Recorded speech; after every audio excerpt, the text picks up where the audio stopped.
All right, welcome to another NFL Outdated Cover 2 series episode.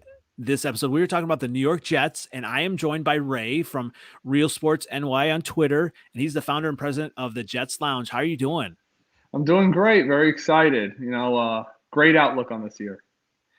Well, and when you look at, in the past with the Jets, I mean, I'm sure that, haven't been able to say that in the past. Yeah, that's for sure. We actually have a competent GM. Most of us Jet fans feel the same way about that for first time in a very long time, probably since Mike Tannenbaum back in the day. Oh, wow. Okay. Yeah.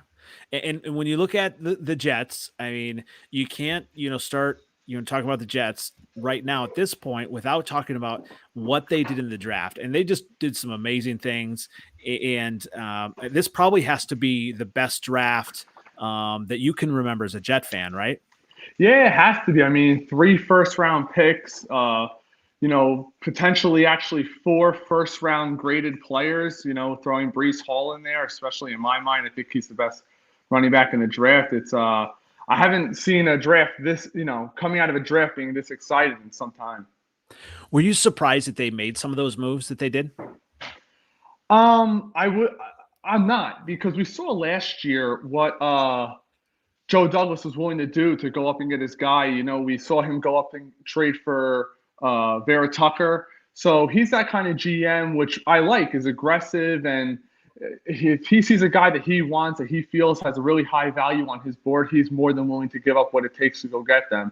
And especially with the draft capital that we accumulated with the Jamal Adams deal, you knew he wasn't going to select 9 players. It just wasn't happening. So it was more quality over quantity, when in the past we were probably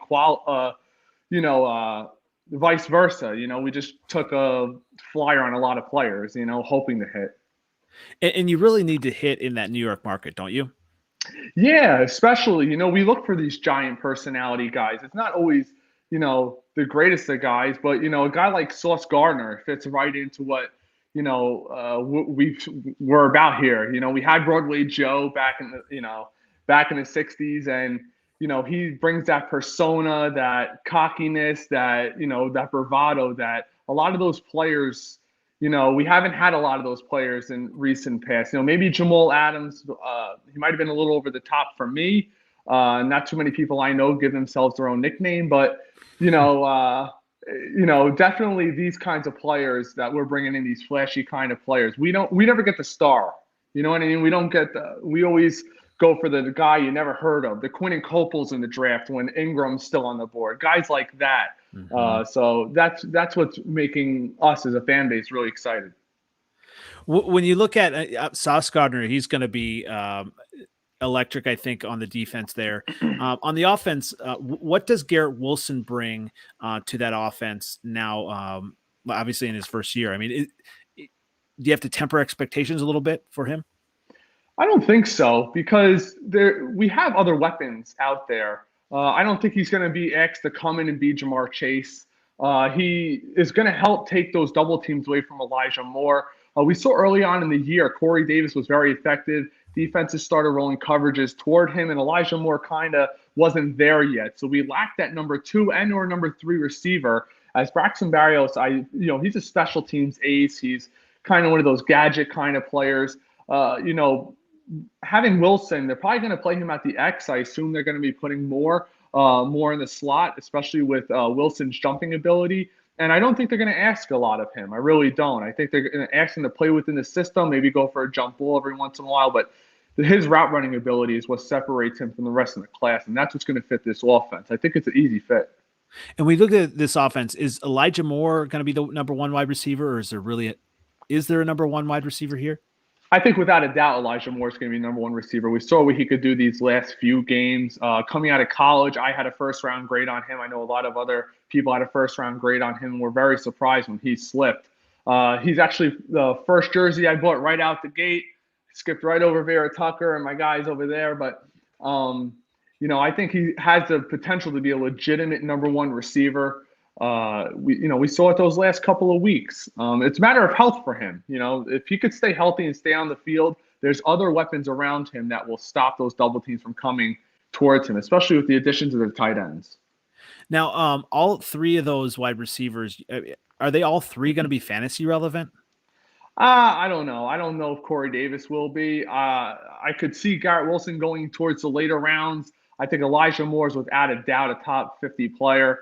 But I think our offense is really going to be based off the run game. So I don't know if, grabbing Garrett Wilson and or Corey Davis that early in fantasy will be beneficial to people. Now, I'm not saying that towards the end of the season. Towards the end of the season, it may be beneficial. But to start the season, it's going to be ground and pound and play action off of that. So let's talk a little bit about that then. The Jets running back roles. Michael Carter, he seemed to kind of come into Mm. his own. Now they have Breece Hall. I mean, on NFL on ESPN on the roster, they list Breece Hall as the starter. Is Breece Hall going to be the three down back now, or what roles do you see these two players coming into this year? I think to start the season, without a doubt, it's going to be Michael Carter's job. But if I'm being honest, I think Breece has a higher ceiling. One thing I loved about Carter last year, never seen that the first guy was able to bring him down. And he's one of those backs that consistently fell forward off of contact. He's able to catch the ball, which we saw what guys like Ty Johnson did to us last year, killed us in critical situations. So the fact that Hall has the speed, the barreling ability, and the hands out of the backfield, I could really see the Jets running two set tight ends, and I could also see them using potentially Breece Hall in the motion instead of Barrios this year, because him coming around the corner, having a safety one-on-one or even a corner one-on-one in that play action in the flat could be very enticing for this offense. I think Mike LaFleur really has a head on his shoulders, and he's going to use them to their best potential. I don't think that it's going to be like, oh, Bryce Hall's going to get 75% of the carries right off the bat. I really think it's going to be like a 60-40 split. And let's not forget about Coleman back there. They gave him Mm. decent kind of money, but he is very fragile back there. But he's nothing to sniff at. He's a proven running back in this league, and it provides us some great depth. So I have to ask then as well. I mean, are they both going to be fantasy relevant then? Um, I I think by the end of the year, without a doubt, Breece Hall is going to be fantasy relevant because, especially in short yardage situation, he's a bigger back. He could do it all. I could see him getting some touchdowns, especially close on the red zone, as teams are going to be focusing on those tight ends that we brought in, the size that we have outside with Corey Davis. Michael Carter, early on, I could definitely see him being fantasy relevant. But as the season progresses, I do see Breece Hall taking over that starter position and really potentially being like a 60-40 split. When they drafted Breece Hall, I mean, were you surprised? I mean, with what Michael Carter brought to the offense, were you surprised that they went with him, or it was just like the best player available on the board? Well, we had some chirps, I'll put it that way, that the Jets did love Breece Hall and were trying to trade up into the first round to actually get him and make him a fourth first round pick. So we Wow. knew that Joe Douglas made it a priority that he was going to surround Zach Wilson with the best weapons possible this draft. They're not going to do what they did to Sam Darnold. You saw what they did to the offensive line in the offseason, bringing in guys like Conklin to solidify that. Now, if Mekhi Becton can come back into this season and play tackle the way that we all know he can, and I truly believe that he can. I believe he's playing with a chip on his shoulder, especially with talking to Damian Woody in the Jet Lounge. He says that Mekhi Becton is more motivated than ever. I know they talked off, off the air, and that's the plan. We're going to surround Zach Wilson with the best weapons possible. Joe Douglas is a best player available kind of guy, and they had Breece Hall as a clear first-round pick in the 20s. So to get him where they got him in the second round, 36th overall, it's a no-brainer. So I wasn't that surprised. Yeah, and when you look at some of the other weapons for Zach Wilson, I mean, they brought in C.J. Uzama and then also drafting Jeremy Ruckert, and that has to be one of the best moments of the draft. Like how excited his dad was. Oh, So yeah. talk about kind of that in the tight ends. What they both bring to the offense. We haven't had tight end talent like this since I can remember. I mean, Dustin Keller was a heck of a first-round pick for us when we traded back in years ago, but he never turned out to be a great blocking tight end. He was more just a big receiver tight end for us. Uzama, Conklin, Rucker, you have three guys there that legitimately could probably start in the NFL. Rucker is known for his blocking ability. You know he takes pride in it. He's a Long Island kid. We saw the reaction by his dad. I think all us Jet fans had a warm feeling in our heart.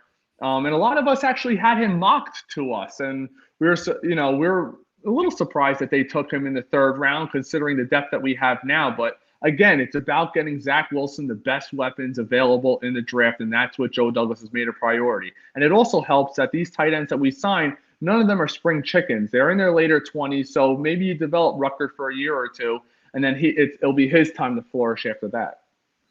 Well, speaking about time to flourish, when you look at Zach Wilson, can he fly this plane well? And what are you expecting from him this year? Now, I'm really hoping that the last 5 games of last year roll over.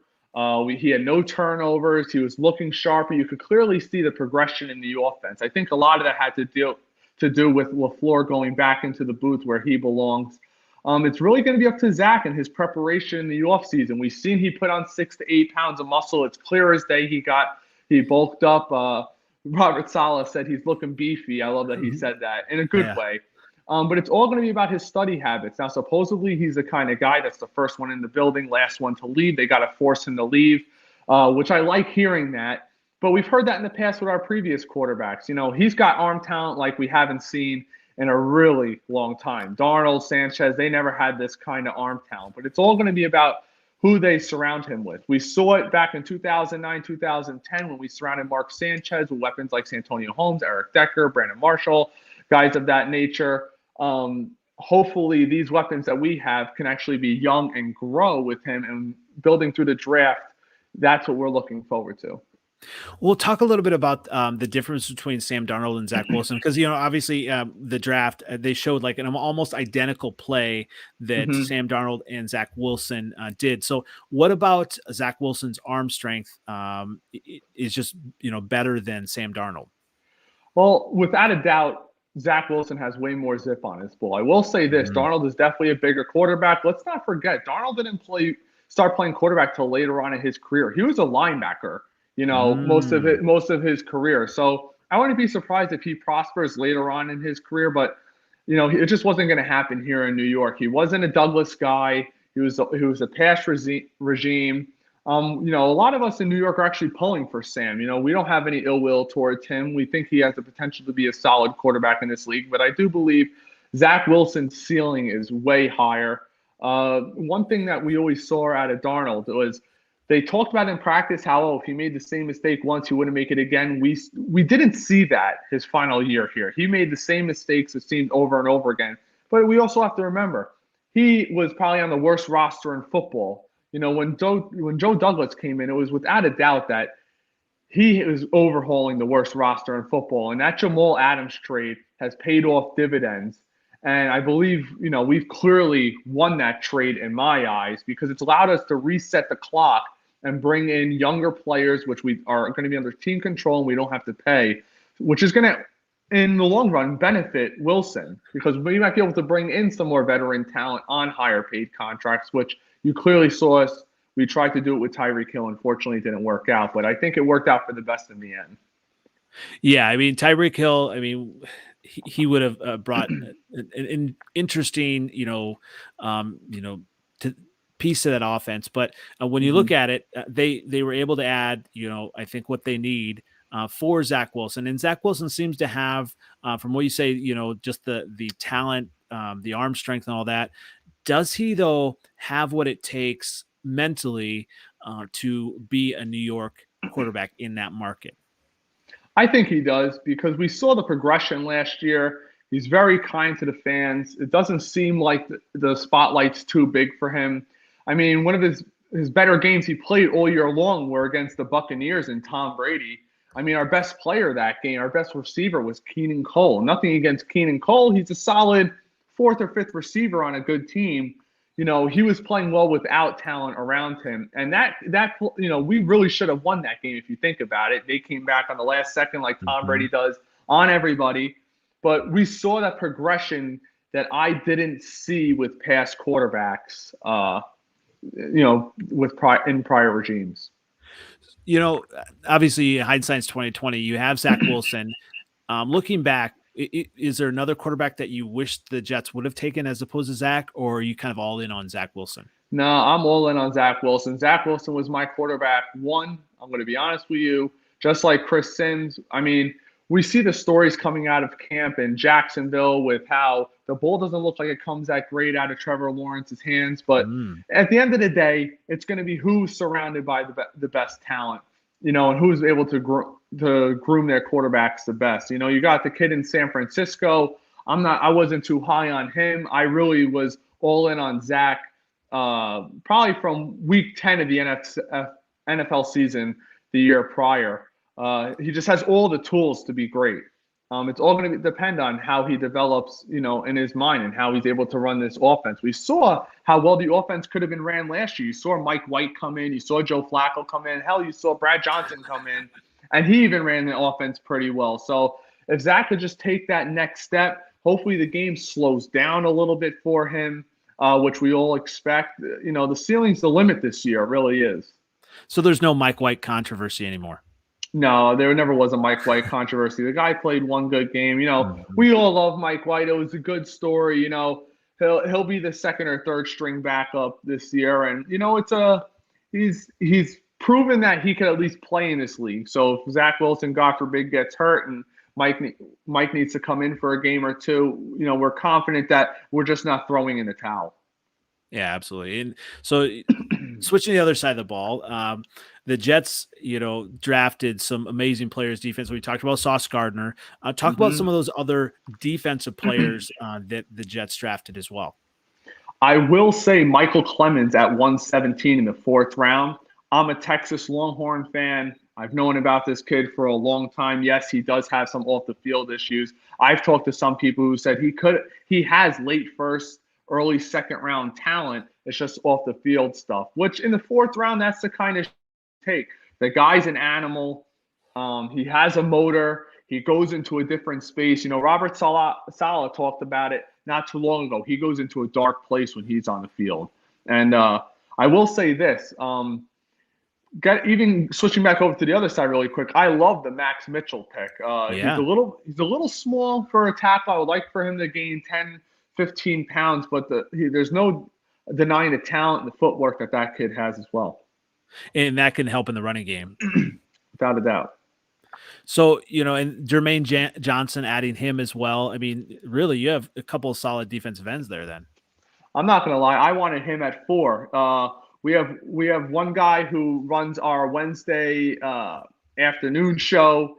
We call him Happy Jet Fan now. Pat, he has a great show that he runs during the day. He's all over the Sauce Gardner train. He was calling for us since day one. I wanted Jermaine Johnson. We got best of both worlds. We had a giant party, draft night. Shout out to the other founder, Saks Exchange, Anthony. Those are two great guys to work with. We host the main show. What a night that was. Trading back up, it was beyond shocked, and he was my edge rusher one in this draft. I feel he's more polished. You see the heavy hands he has, the explosive first step off the line. I almost feel he's a combination of the two pass rushers that went before him. So when you look at the defense, then, I mean, it should be improved, right?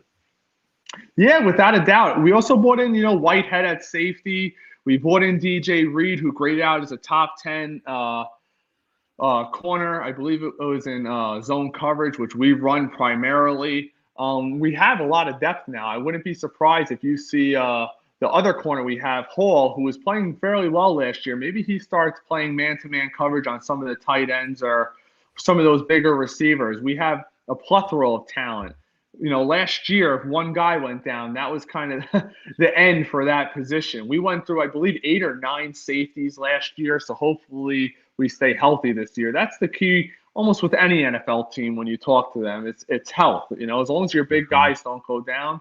We brought guys like Vinny Curry back. We brought in Martin from the Texans, who graded out as a solid pass rusher. We saw what Coach Saleh did in San Francisco when one of their pass rushers went down. It was just next man up, and they had those capable dogs to go out there and get after the quarterback. And I think that's what they're trying to replicate here. You have Carl Lawson, Jermaine Johnson, you have Curry, you have Martin, you have the undrafted kid last year, Bryce Huff, who was starting for us games last year at the end. You moved John Franklin Myers inside, who had a decent year, along with Quinton Williams, 7.5 sacks. The sky's the limit. It's all going to be about health for us, I believe. When you look at a weakness for the defense, I mean, would you just say it's maybe youth, or what would the overall weakness be for the Jets defense? The overall weakness, I would say, is if I could go, it would be youth and inexperience to a point, but I believe we need to get bigger up the middle, Mm-hmm. without a doubt. We got gashed by the run up the middle last year. I know we're looking to bring in the kid from Cincinnati. We are a little small there. John Franklin Myers being kicked in from defensive end, now being asked to play defensive tackle. That would be our weakness, I would say, right up the middle on defense, which nobody wants to admit, but I'm trying to be an honest fan. Yeah, and I think that's helpful when you look at it. I mean, you want to know how your team can get better, and you can only do that looking at the weaknesses. Right, of course, and even safety. Safety. We have experience back there, but not many people that could stay healthy. So hopefully Joyner can come back. It seemed like they were really high on him last year, and I'm really hoping we sign another veteran linebacker, maybe Kawan Alexander, somebody of that stature, because I do like Quincy Williams as a player. I just need him to take that mental step next. I can't see him. He'll have one big blow up tackle one game, and the next game, his guy's running free down the sideline, and he's looking at the safety, and they're not on the same page. So hopefully, another year in the system could help propel him to that next level. Well, speaking of the system, I mean, do you trust Robert Saleh? And is he up to task to lead this team to the playoffs I eventually? do. I think that he just needs to be himself. We saw last year he wasn't all fired up the first half of the year, and that came out towards the second half of the year. I just want him to be himself. Be that CEO. Be that fiery coach. Don't worry about who you're offending.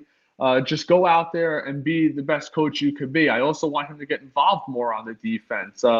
We saw what he could do over in San Francisco. They were known for molding defensive ends and pass rushers, and we need to see that this year because there's some Jet fans that are already off the Robert Saleh train, but I think it's too early. Now that we have the talent that we have this year, there's no more excuses.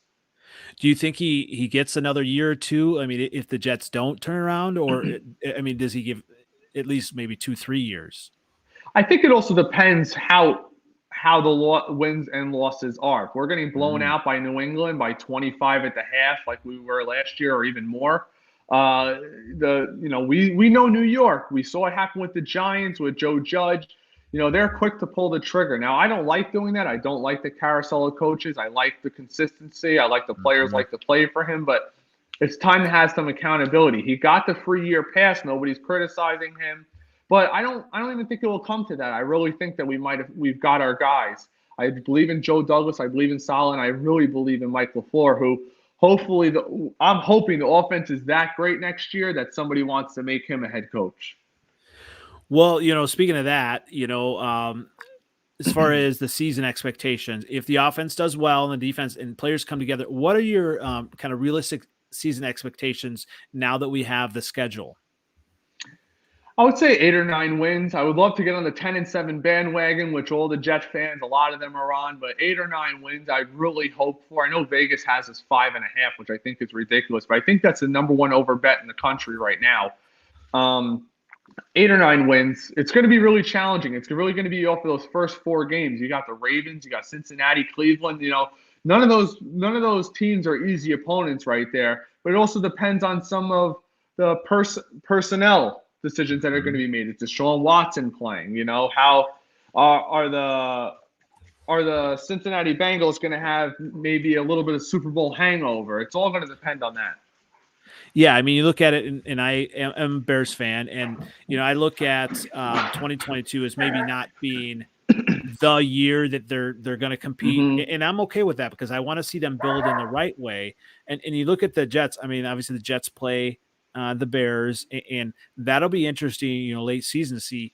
Obviously what Justin Fields is doing there at that time, and if it both are healthy, it's going to be a Zach Wilson versus Justin Fields. I mean, would you take Zach Wilson in that matchup?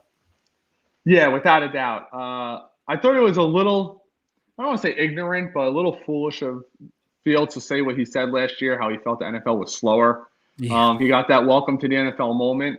I also feel Zach Wilson's a little more further along in the process. I feel he's got probably better offensive weapons, if I had to guess, right now, and Yes. a better supporting cast. Absolutely. So, you know, Yep. coming year two into the same system, um, you know, I'm not saying he's worlds better right now in his development, but I would take Zach Wilson right now over Justin Fields. I don't even think it's really that close, to be honest with you. Maybe that's a fan in me. No, I totally get it. You know, and I'm a realistic Bears fan. I like what Justin Fields brings, and I'm excited for him. But I think to your point, yeah, I mean, the surrounding cast is definitely better with Zach Wilson. They're set to, you know, at least, you know, he's set up to you know, be better than have a better season this year than Fields, and obviously you want to see rookie quarterbacks make strides forward. You know, if the Jets do get to that 10-win plateau, what would you say, you know, the reason was? I mean, it's not all on Zach Wilson, right? It would have to be kind of the running game that would kind of have to shoulder the load. I would say that. I think we're going to be more ground and pound, but if we're going to get to 10 wins, we're talking legit 10 wins. Zach Wilson will absolutely have to take that enormous leap forward that us Jet fans really think that he can. I don't think it's when we had Sam Darnold, there was a lot of if, ands, or buts because he was making the same mistakes over and over. I don't see Zach as that kind of player, so it really is going to be up to him to propel this team to his 10-win team. Well, speaking of the season, then, you know, and you look at it's, you know, easy now to kind of look and say, okay, this is how many wins we're going to have this year. But the harder thing is then to project kind of into the future. And what I'd like to do now is then project in the future with your fellow New York team. So which New York team is closer to a Super Bowl and why? I think without a doubt it's the Jets. You know, the Giants are going through whole new regime. I don't think that Daniel Jones is going to be the quarterback after this year. You know, they declined his fifth-year option. The talent level that's on the Jets, especially the younger talent level, we just saw the Giants release, I believe it was Bradbury out of their secondary, who is a solid cornerback. I just think that the Jets talent-wise are light years ahead of the Giants right now. And it, you know, if and when, right, the Jets get to a Super Bowl, what would that mean to the area? Oh, I couldn't even begin to dream about that. I think all of Jet Lounge would definitely be at the Super Bowl. I don't think we would care what it would cost. It would just change the entire atmosphere. You know, the Giants did it. They had two in a short period of time. We feel it's our time now. Wow, I couldn't even begin to think. I'd probably be crying if we made it to a Super Bowl, to be honest with you. I think a lot of other Jet fans would be too. Hey, I totally get it. I'm a Cubs fan, so that's kind of, Oh you know, yeah. I can't, you know, rewatch the 2016 moments without still getting a tear in my eyes. Yeah, man. I can't even think about it. It's like I want to get choked up just thinking about it. Can only imagine what it would be. Not only for me, but my family. A lot of my family's Jet fans. You know, they've been through the agony that we've all been through the last, you know, 1969. It's a really long time ago. Yeah, and you've had some interesting characters as well. I mean, with Rex Ryan and just some interesting things. I mean, the butt fumble, all that interesting stuff. Ah, you got to bring that up, don't you? I had to. Well, as a Bears fan, we have that quarterback in common. So Yeah. Oh man. Yeah, that was not a forgettable moment. It was probably one of the worst moments that we've had in a really long time. But I feel that we're on the right trajectory. We really are. You know, Rex was great. We all love Rex.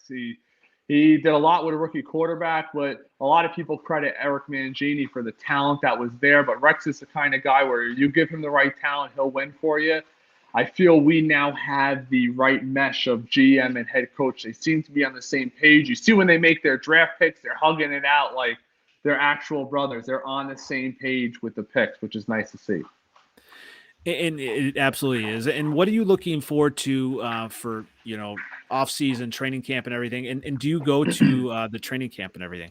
Yeah, we'll be out. The Jet Lounge will be out there in full force, of course, at training camp. I think we're really excited to see those one-on-one position battles with the corners and the wide receivers.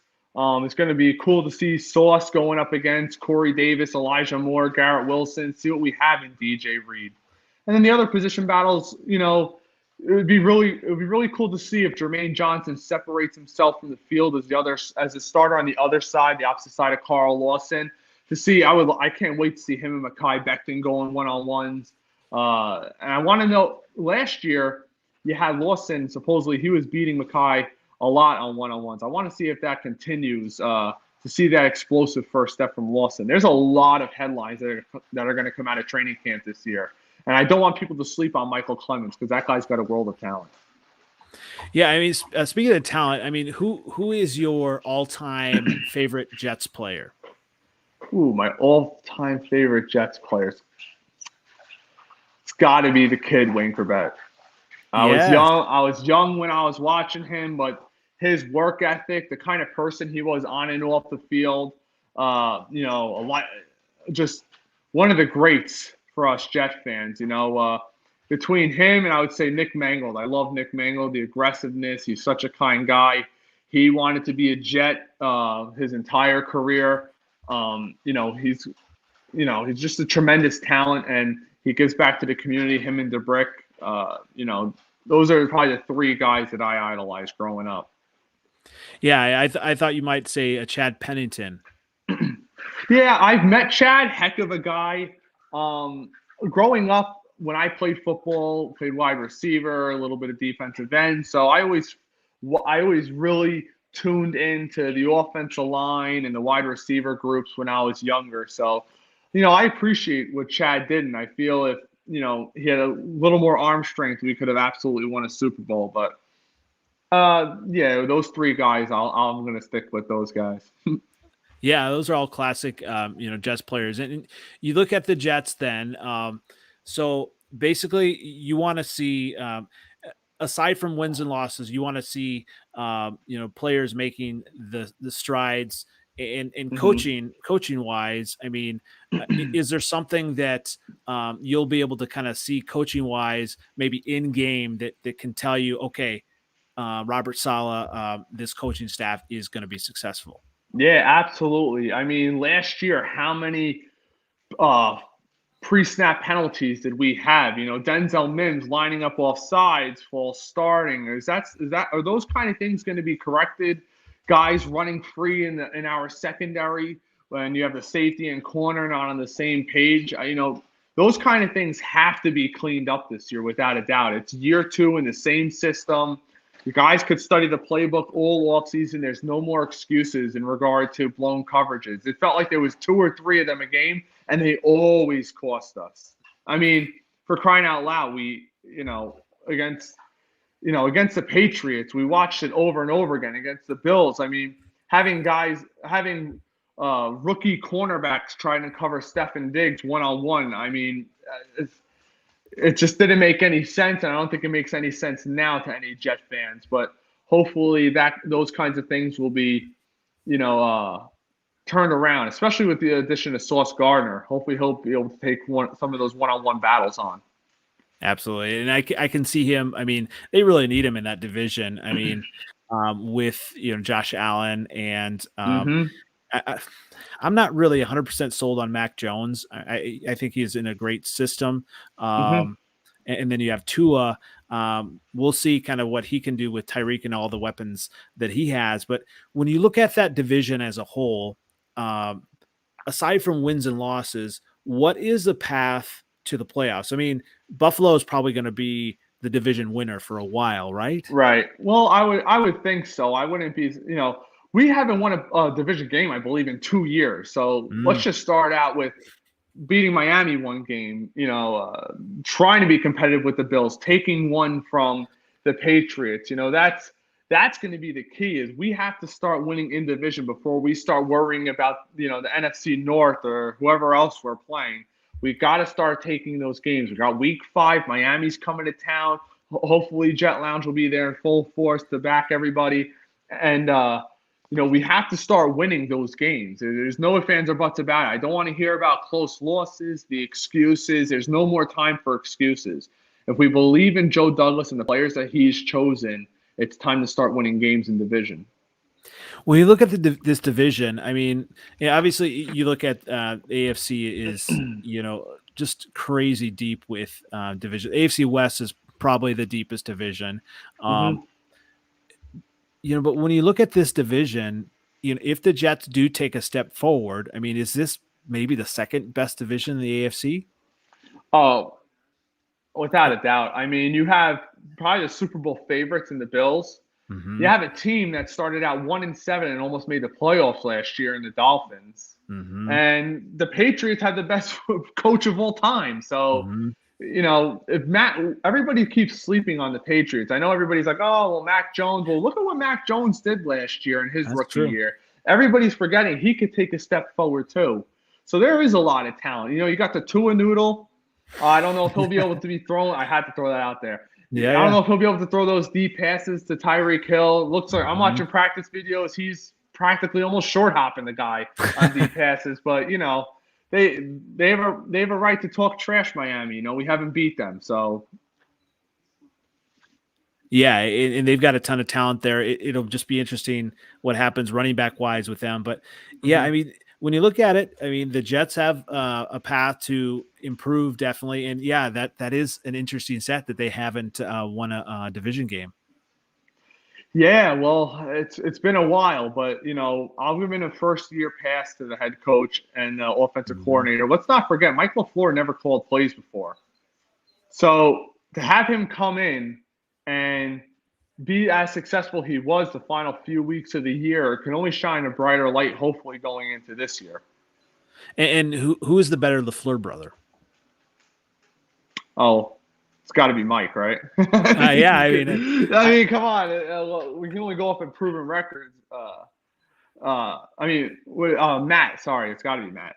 Um, you got to go off the proven record. We still have so much to prove this year. So yeah, it'll be interesting to see, what happens, when he's without Aaron Rodgers. But right. when you look at both those brothers being successful in the NFL, that's kind of Hmm. cool to see as well. Yeah, it's always cool to see. You got you have even players that were really good. I mean, the McCourty twins haunted us for years. Hmm. There's plenty of examples of that. You got I believe the Griffin brothers. The one on Seattle. He was Hmm. a hell of a player. So it's always cool to see that in the NFL. I think it's a dream come true for a lot of those guys. Absolutely. And well, this should be hopefully a dream season, or getting there. And where can everyone find you to help gives us this coverage of the Jets leading up to and in season? Yeah, it'll be at the Jets Lounge. That's our Hmm. official Twitter page. You have the two other founders, the CEO, Sack Exchange. Hell of a dude. He's always doing giveaways, always giving back to our fans. We are by the fans, for the fans. We're just regular fans putting out as much content as we can. We have jetslounge.net. We have email subscriptions over there. Anthony is a hell of a dude. We have shows all over the place. You got PD Pablo and Tanad Monday nights. You got like I said, Happy Jeff Fan on Wednesdays. You got Joe and Clark and our boy Kenny. They do a Friday night show. They do a hell of a job as well. So like I said, at the Jets Lounge, we put all of our content there, and you can find us all on that page. Well, I look forward to the season. Look forward to seeing how the Jets are doing, but most importantly, look forward to the coverage that you're going to provide. Yeah, thanks so much. I appreciate it, and maybe we'll do this again soon. Absolutely. Once again, this has been NFL Outdated Cover 2 series on the New York Jets, and they are improving, and we'll see how it goes this season. I'm excited as a Bears fan just to kind of see the improvement there. Thanks again.